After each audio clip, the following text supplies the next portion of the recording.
Welcome back to the Rock Your Retirement Show. I'm your host, Kathy Klein, and today we're talking about how hiring older workers can actually help a business thrive. You might be a business owner who's struggling to beat the skills crunch, while you yourself might be considering retirement. You might not even be thinking of hiring older workers, even though you are one yourself. Today, we're going to explore the idea of going into a huge pool of very experienced workers and how that might help you grow your company. Today's guest host is a thought leader in the retirement industry. She has a blog called Managing Midlife, where she discusses entrepreneurship, family, finance, and caregiving for the sandwich generation. That's you and me. She also helps businesses provide content to show people what they know. Once you know what they know, you're more likely to reach out and hire them. For example, this show didn't start out as a content plan because I don't talk about money, investments, or insurance. But the listeners wind up finding out that I sell Medicare insurance, especially now that I'm doing a little ad at the beginning of the show. And when they need it, they reach out to me. So Kristen helps businesses form their content plan. She helps them create the content, and that helps you get to know the business. If you listen to the previous episode in this series, you'll remember that retirement is a new idea. The first episode of the series discussed that. The second episode discussed how so many baby boomers aren't even planning on retiring until they are physically unable to work. Then last week's show talked about how maybe we don't ever want to retire. And this week we're going to discuss why you might want to hire some of the people who don't even want to retire. But before we start, I wanted to tell you that this episode is brought to you by, the Medicare Quick Step-by-Step Guide to Signing Up for Medicare. If you're signing up for Medicare for the first time, you probably know how confusing it can be. This step-by-step guide is absolutely free. It'll help you easily make the transition into Medicare, and you can get it for free, absolutely free, today at medicarequick.com/checklist. And then when you're ready, I'm the founder of Medicare Quick, and I would love to help you with your Medicare decision. Okay, we won't make you wait any longer. Kristen Edens, I am absolutely sure, has a lot to say about this topic. Kristen, thanks so much for coming on today to the last of this series of 4. Thanks again. Well, thank you so much, and I'm kind of disappointed that this is our last show. I've had so much fun and just talking about a topic that is so important, and it's just great to be a part of it. So thank you. Well, I'm so glad that you were able to make the time. I know that doing 4 episodes is quite a bit of a time commitment, and I really appreciate it. So I know that you work with content, so this article that was actually written in the UK, and it talks a lot about the UK, but a lot of these things do transfer over, talks about how there is a shortage of people with skills and how hiring the older worker might be the answer to your business dreams.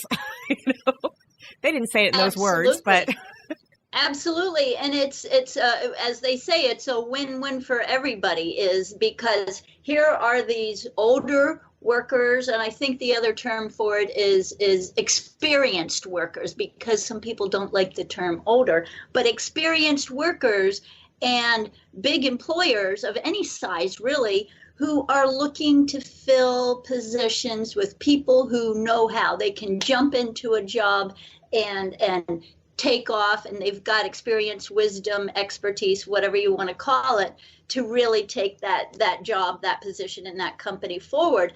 And as you refer to this article, it's not just a situation in the United States. The UK is experiencing the same skills crunch. And out in Australia, I have people I follow and converse with regularly in Australia and Bulgaria and all across the world.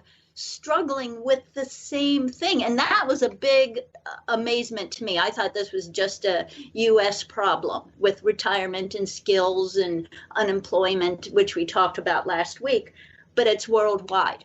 Wow. And I think a lot of it too is we have people that are willing to work, but not necessarily people that match the skills that the business needs. And part of the problem is, I'll give you an example. So my husband is quite a bit older than me. He's a tech guy. You know, he's a tech guy. He knows technology. But if he were to apply for a job today, I'm sure they would take a look at his age. And even though it's illegal to ask somebody their age in the United States, you can figure it out. What year did you graduate college? Okay, Right. So if you graduated college in the 60s or 70s, well, you're no young whippersnapper, to use your phrase. You know what I mean? Yes, And so, yes, I think we used that term last week too. So there is age discrimination out there. I mean, I wish it didn't exist, but Mhm. I know it does. So the problem is that we have people who have skills and people who want to work, and they're not getting hired because of some of this age discrimination. You know, I had a client who was telling me that she's probably going to retire. She's over 65. She's actually not a client yet. She's over 65. She's working for a law firm, and she knows that as soon as her attorney leaves, because this attorney is thinking about going to another firm, she's going to be out of a job within 3 or 4 months, because she and her coworkers, her colleagues, have seen this happen over and over again. When an older worker is working for an attorney and that attorney leaves, the law firm doesn't want to keep paying the higher salary, because her salary is probably twice or maybe 3 times as what a young person's salary would be right out of school. But then on the other hand, you are paying for her experience. You know, Right. It is not going to take her. She's probably going to get her work done in a third the time as it would take a lower paid younger person to do the same work. So what do you think about that? I mean, we're not even talking about tech. We're talking about, you know, someone who works in the legal field. Well, what you're describing is called ageism, age discrimination, and it's based on old mindsets. And those old mindsets are based on myths, is that somebody's going to retire, and as soon as that person retires, a younger person's going to come in and build that and build it up. But the misconception is the training, the time to train, the time to get them up to speed in any industry. So you have this person that's seasoned and okay, yes, he or she's been in there and getting so much more money, but that's part of the problem that went from 10 years ago is, oh my gosh, we don't have money, and that's when everything shattered. But we need these younger people, and we got to force them, the older people, out so these younger people can come in because they're cheaper. We're just coming around to realize now, when I say we, society, Right. employers and corporations, realizing, that wasn't the best idea, because we had this experienced pool of talent. Now we're getting all these younger people who are capable, but they're just not there yet. And so that's where we're starting to reconsider. And that's why ageism is such a big factor right now, is because we're trying to get rid of that. I mean, there's always going to be some sort of ism out there. Of course. In 10 years since the economy fell, we're now back to going, oh, that was a dumb idea. Right. And let's start. And what you mentioned about your husband is technology is one of those myths that people employers, corporations, and so on think that, oh, this older person doesn't know it because they weren't born into it. Well, you know what? They created it. Yes. Oh my gosh.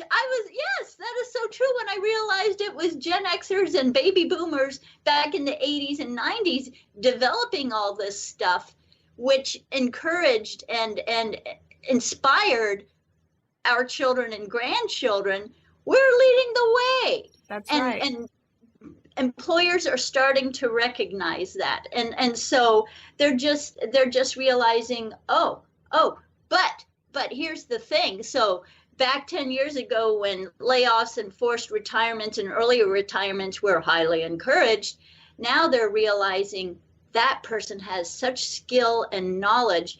We want them back as consultants. Right. So, that happens a lot. Yes. People coming back as consultants. I've seen so many people leave their jobs and then come back as consultants. It's just amazing. You know, one thing that I'm going to bring it back to this article, and by the way, we'll have a link to it in the show notes. It says there's an initiative in the UK that every UK employer, and this is a government initiative, it's called the Business in the Community Age at Work Leadership Team. And they started this in 2016. And the initiative's aim is that every UK employer should increase the number of workers aged 50 to 69 by 12% by the year 2022. I don't know that the United States has anything like this.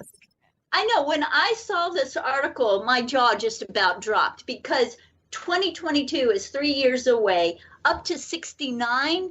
Oh my gosh, I haven't heard, and I read a lot about this. I haven't heard about this. So I think UK is leading the pack with this, because one, skills crunch, two, talent pool, and they're realizing, ooh, that's the hot age group we want.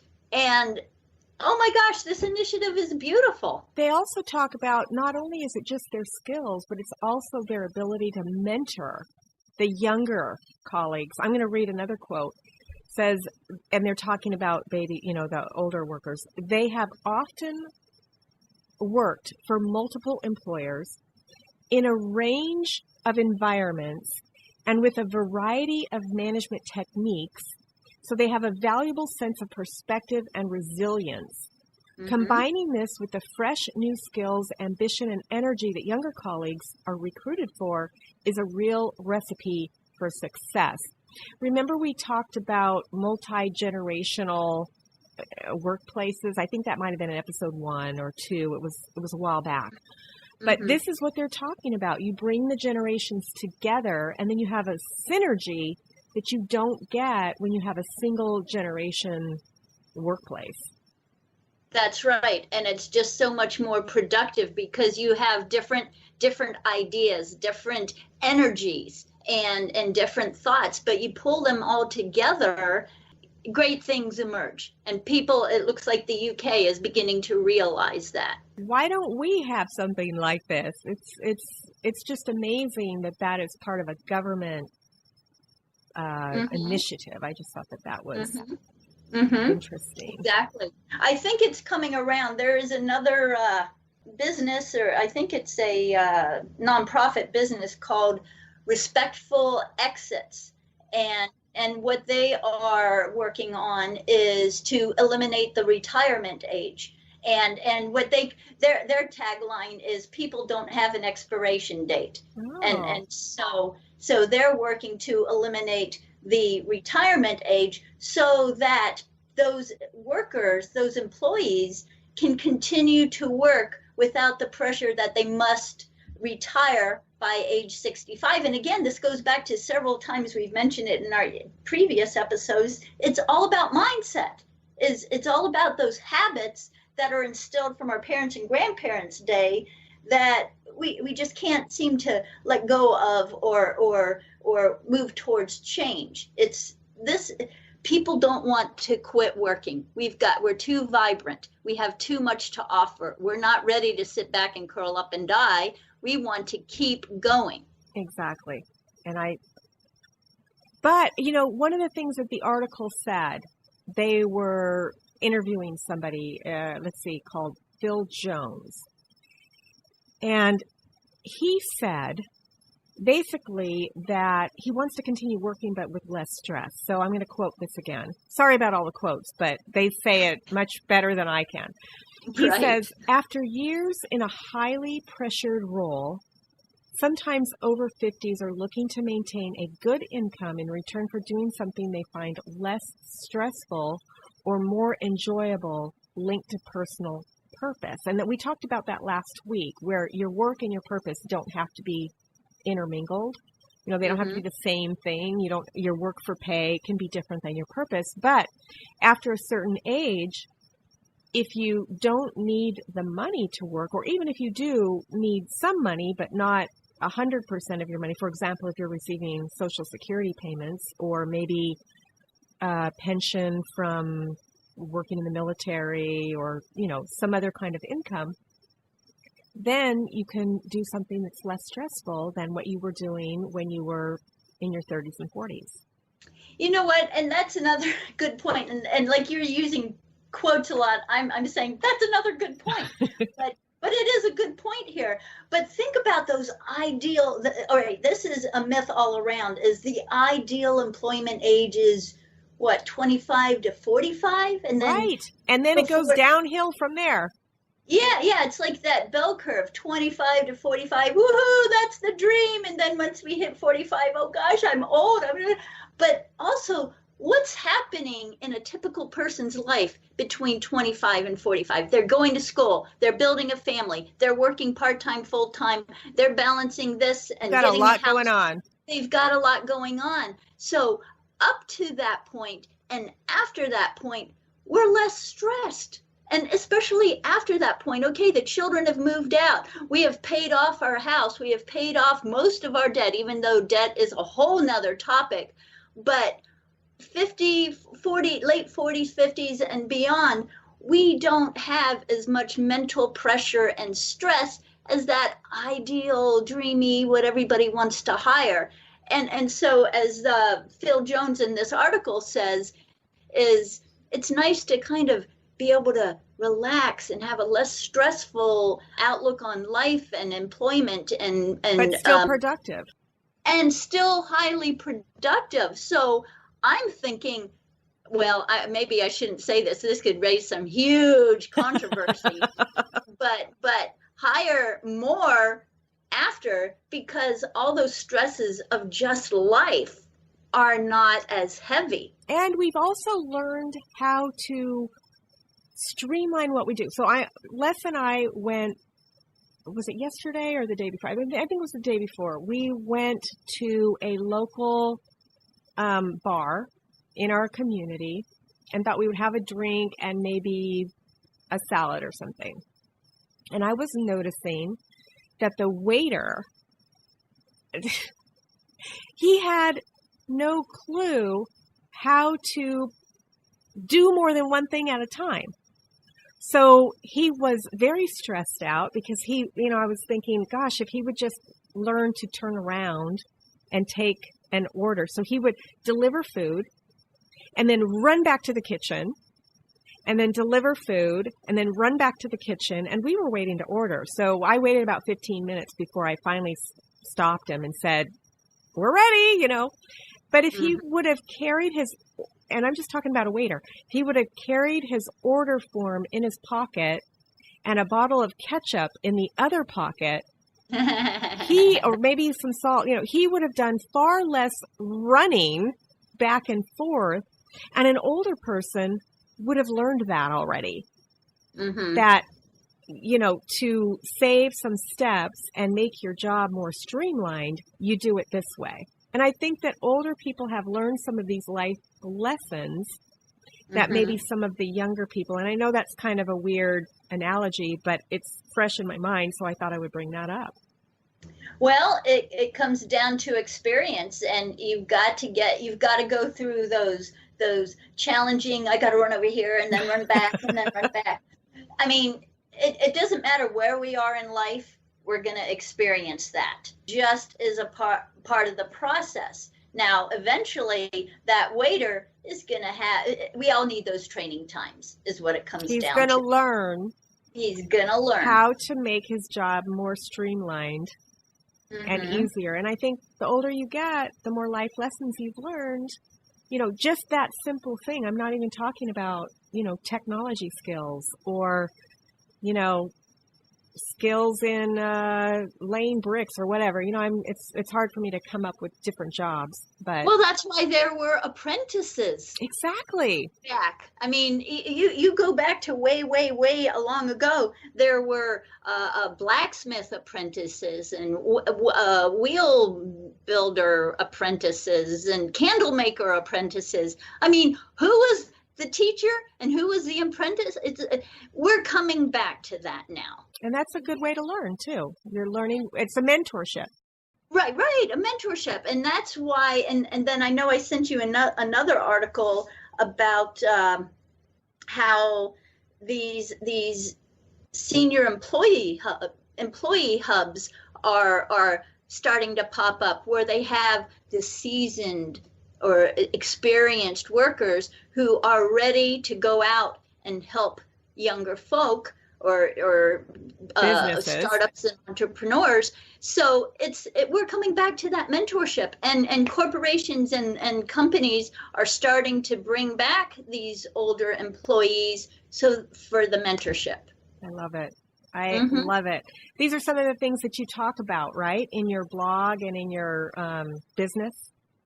Well, yes, I talk about that as well. Also, I talk about how those older employees can balance all of it. How can you, again, you mentioned the sandwich generation. How can we build a business or find those side hustles and balance family and being ourselves? And it's just a fascinating time to be us, because we now have so much more freedom than our parents and our grandparents did. And so that's what I write about in my blog. I love it. So how can people reach out to you?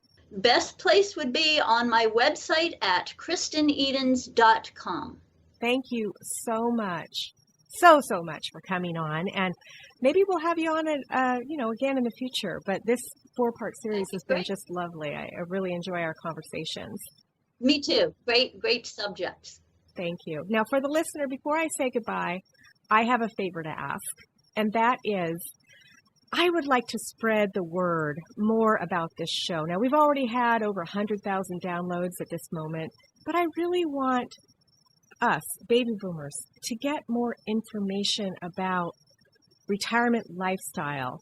There's a lot of information out there right now about money, but that's not it. That's not all that life's about. So, if you are listening to this, and if you enjoyed this episode, won't you please give me a review on iTunes, Stitcher, Podcast Addict, however you're listening to this show?